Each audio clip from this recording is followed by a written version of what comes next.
Every so often, a very nice person will comment that they like my voice and think I should narrate audiobooks. I've actually done one, my own. It's called We Are 100, and if you haven't swiped up already, you're about to hear the prologue. If you like it, you can find We Are 100 wherever you get your audiobooks. Google Play, Apple Books, Audible. It is a fast-paced thriller, good guys, bad guys, FBI procedural, but the twist is, you might find yourself rooting for the bad guys. Anyway, I hope you enjoy it. Prologue. Boom. Evan stared into the mirror. It had taken some time, but he actually looked like a janitor now. As soon as that thought flashed through his head, he chuckled and glanced at the laminate on his chest. Custodial services. Everything was so politically correct these days, even janitor was an outdated term. But he didn't mind. Whatever made people happy. If no one was getting hurt, then what harm was there in spicing up a title? The smile faded as a new thought entered his mind. He never thought he'd be pushing a mop, especially not at his age, but no matter. It's not like the position or the work defined him. This was all part of the plan. Get in, go unnoticed, make your move. Sleeper cell, so to speak. At first, he had been nervous, especially when applying for the job. What did it look like to have a full-blown university professor, one with tenure, and only a few years away from retirement, looking to unclog toilets and empty waste bins? He worried they'd look into his past. He thought they would uncover what he was up to immediately. But they hadn't. Human Resources bought his story. Probably because it was 90% true and only 10% enhancement. Sure, lie might be a more appropriate word, but maybe enhancement was just the politically correct term for lie. When asked why he was downgrading so heavily, he responded, "Well, I lost my wife 2 years ago. I turned to booze, which lost me my job, and now I just want to do something physical. Something away from the prying eyes of others. People always wondering how I'm doing, how I'm dealing with everything." Evan had drifted off for effect. Then, after a pause, finished with a heartfelt, "I just want something low-key to keep me busy." The brown-haired woman with kind eyes was sympathetic and hired him.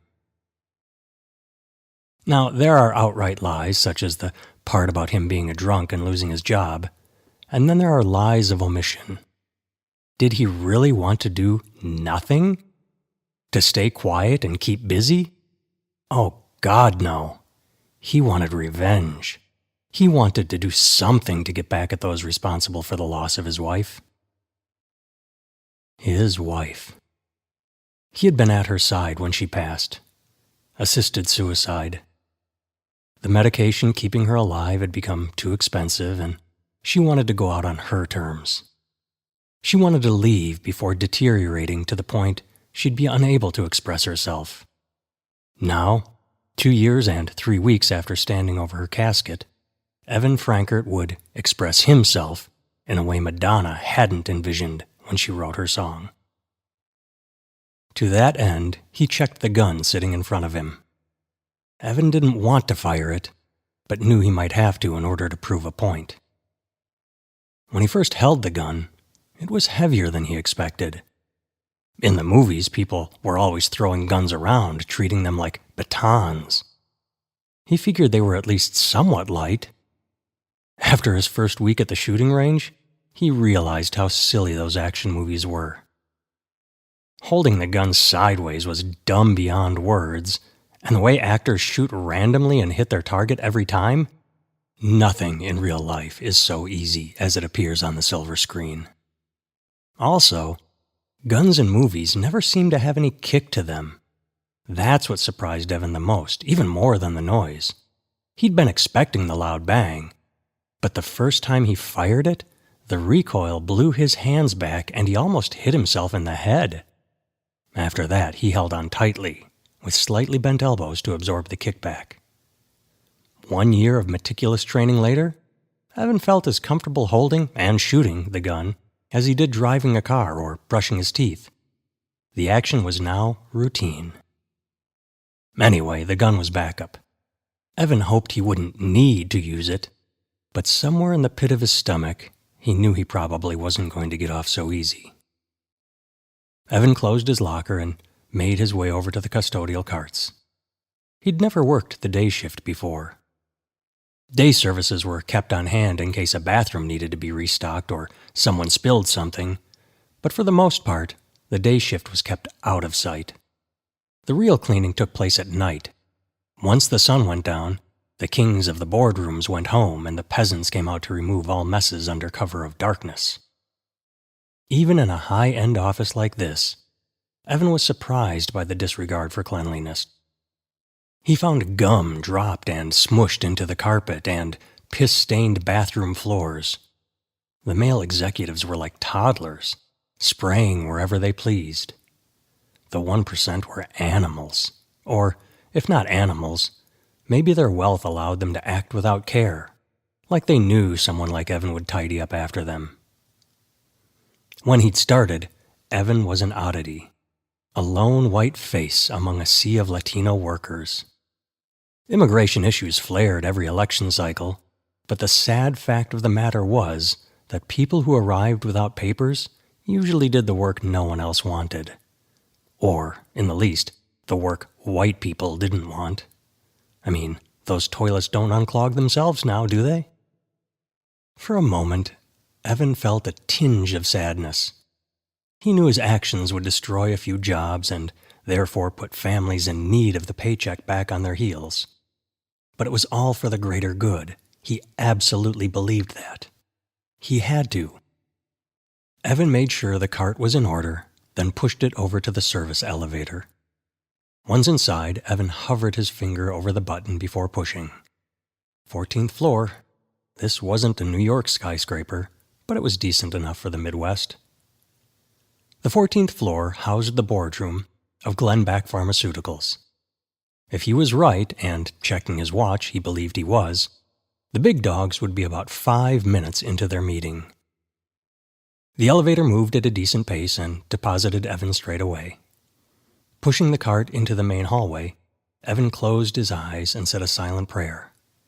If anyone asked what he was doing up there, he would say there was a mess in the men's restroom. Overflowed sink, burst pipe, something. But no one noticed him. People went about their business, typing away on keyboards, taking phone calls, and shuffling paperwork. In a way, wearing a janitor's uniform was like wearing Harry Potter's cloak of invisibility. If you weren't wearing a suit and tie, you were considered less than and not worth looking at. Maybe that wasn't the case on some of the lower levels, but it was definitely the case on the executive floor. Evan usually pushed his cart down deserted hallways at night. Having to navigate people in a hurry was challenging, but not horribly so. When he arrived at the boardroom door, Evan took a deep breath.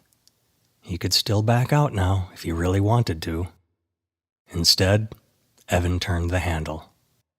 Though he was quiet as he entered, all heads turned to greet him. "Excuse me, we're in the middle of a meeting here," someone said, but Evan wasn't sure who. His concentration was elsewhere. After parking his cart, when he turned to face the group of 6 men and 3 women, the gun was level in his hand. "Evacuate the building," Evan stated, his voice monotone. This was the moment he dreaded, the reaction. Would they comply? Would one of them act like a hero and jump him? Was one of them armed? Evan's eyes slowly scanned the room, trying to absorb as much detail as necessary. The fact no one was moving was reassuring. "You're Janice," Evan said to the woman sitting just off from the others. The fact she wasn't actually at the table was the giveaway. "Leave." Janice looked to her boss, the CEO, Michael Dexter. "He's not in charge," Evan explained. "I am. Go." Janice stood, nervously. "Evacuate the building. You have 10 minutes. Janice took one last look around the room, almost apologetically. Even though it was too soon to know exactly what was happening, she knew she was being spared, and for that she was thankful. Evan watched Janice exit. This was it. 2 years since his wife had passed. 1 year of mourning, 1 year of planning. Oh, and 3 weeks of putting everything together. Can't forget those 3 weeks. The silence was palpable, but Evan actually enjoyed it. The less he had to explain, the better. When it was finally broken, Evan sighed, but only slightly. "Is Janice in on this?" Evan recognized the man who had spoken as Sean Patrick Moore, the CFO. The question wasn't completely absurd. The release of one person near immediately must have looked odd, but the timing seemed out of place. Didn't they want to know who he was or what his demands were? Evan chose his words carefully. "No one is in on this. I am acting alone today. Janice is a secretary and therefore not directly involved in your criminal actions." Evan figured that would get them curious and waited for follow-up inquiries. After a short pause, CEO Michael Dexter stepped up to the plate. "Who are you, and what do you want?" If Evan was disappointed by the unoriginal response, he didn't show it. Cliché was to be expected. The idea someone could be inventive in such a situation was a challenge most people cannot rise to. "My name is Evan Frankert," Evan explained, "and I want to make a statement." As he finished his sentence, the fire alarm went off. Evan couldn't help but smile as he thought, "Clever girl, that Janice. Fastest way to get people out of a building? Tell them it's on fire." Evan glanced out the window. 14 stories down, he could see people beginning to trickle out the front doors. Michael interrupted his train of thought. "What kind of statement? If this is about money," Evan cut him off. "Everything is about money. But if you're worried I'm here to take yours, that's not the case." The flow of employees from the building increased to a nice, steady stream. This was good. Evan knew he would be remembered as a terrorist, and probably a murderer, but they would have to give him credit for protecting innocent lives. Evan glanced at his watch. A few more minutes and the building should be clear. "You know," he explained to his captives, "for a company that prides itself on shredding documents in order to keep secrets, you're pretty sloppy about letting just anyone take those documents to the shredder." There was no response, but Evan didn't expect one. After letting everyone digest his words, he continued. "That means that no matter how well you protect your secrets from the public, the press, and even your underlings, someone will always know what you're up to." Evan stared hard at Michael. "Look," Michael began, "I don't know what you think we're up to, but this meeting," Evan finished the sentence for him, "is about acquiring a small company, taking command of their flagship drug, and raising the price so that you can receive bonuses while people who can no longer afford it die." Evan took one last look out the window. The number of employees exiting the building had slowed to almost nothing. He decided to give the stragglers one more minute. "My wife was on clozapran," Evan stated. If every member of the board had been nervous a moment ago, everything that was happening to them finally sunk in. To put it in street parlance, shit just got real. "My wife was on clozapran, and after you bought the rights to it, you jacked up the price, and over the course of 2 years, we had to drain our bank accounts and mortgage our house to keep her alive. I'm guessing you've figured out how it all ended by now." "Look," Michael Dexter began. His voice sounded almost sympathetic. Almost. "I'm sorry about your wife, really. What we do here is to try and save lives. If we raise the price on a drug, it's because of overhead. The money we make goes into R&D," Evan interrupted. "Is that what you're going with? You need more money to make better drugs? Okay. If there's so much research going on, then why did you get a $15 million bonus last year? Bonus, on top of your already obscene salary. Why did Mr. Moore get $5 million? The bonuses in this room add up to almost $50 million. Your salaries are over $100 million. Company profits last year came in at $200 million. Why can't that number be $20 million? It's all profit, right? If you're in the black, what's the difference between 20 and 200 million? What's the difference between 2 and 200 million if you're profitable? Evan paused. The only difference, as I see it, is the amount of your salary and bonus. You want more, so you charge more. Evan waited for a response, but none came. You charge more, and people die, he concluded. Evan reached under a flap on his cart. A button awaited his touch. It had taken him 3 weeks to bring all the components into the building. Some parts stayed in his locker until he needed them. Others were hidden in the nooks and crannies of the basement, places no soul ever wandered. After last night's shift, he'd remained at work, diligently putting everything together in the custodial break room.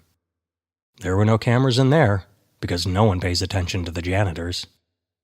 In the lobby, sure, there were cameras everywhere in the lobby. But the lepers, the untouchables who did the grunt work for the kings? No need to keep an eye on the disposable people who don't exist in your world. Evan was surprised at how easy it was to assemble everything. A few wires, a trigger switch, and a firing mechanism. His benefactor had provided such clear instructions that even a child could have pieced it together. Evan stared directly at Michael Dexter. Under the flap, his finger tapped the button lightly. And now you're planning on doing it again, he said. You want to acquire Metzger Farm just so you can own the rights to diaphamine. Once you own it, you'll raise the price and kill more people. He looked around at the others. And you're voting to let it happen. Evan thought of his wife one last time. He didn't know whether or not there was an afterlife or if he'd be seeing her in it, but he knew this was the end of his time on this particular mortal coil. Well, Evan sighed, nodding his head thoughtfully, I hope all your second homes and tropical vacations were worth it. Evan pushed the button he had been caressing.